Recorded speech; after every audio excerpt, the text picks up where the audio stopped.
Somebody asked me, how do you hear the voice of God? Jesus said, my sheep listen to my voice and they follow me.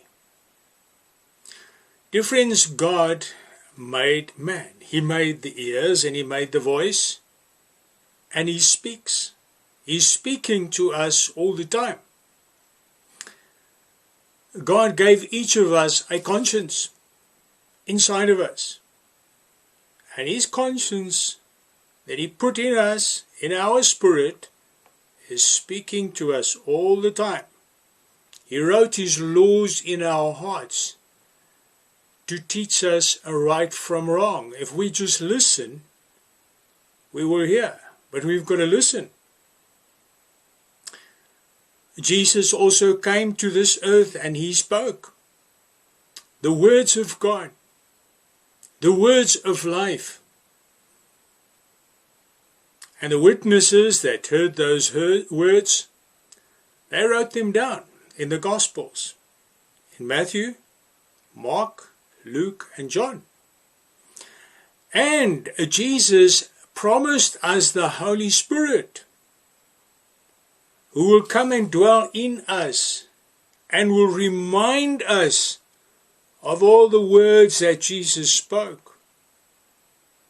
If you're not sure about the will of God, get yourself a Bible. Go read the words of Jesus in the Gospels, Matthew, Mark, Luke, and John, and the Holy Spirit will remind you of those words, because we will all be judged by the words of Jesus, by nothing else. And God knows that his Spirit that he put inside of us was speaking to us all the time. We have no excuse, friends. We've got to listen. God is speaking to us. He's speaking to this world. He's speaking through many things. He speaks through circumstances. He speaks through natural disasters. But people are not listening. If people would listen to God, they will turn away from sin. They will stop sinning and obey Jesus. They would live holy and be saved for eternity.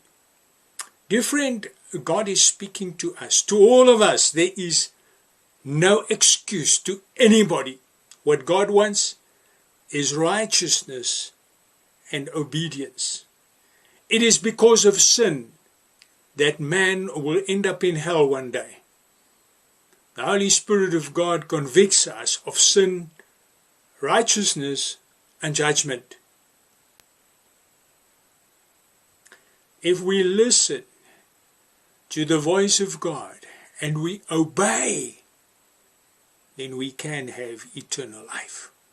But we've got to listen. May Jesus bless you.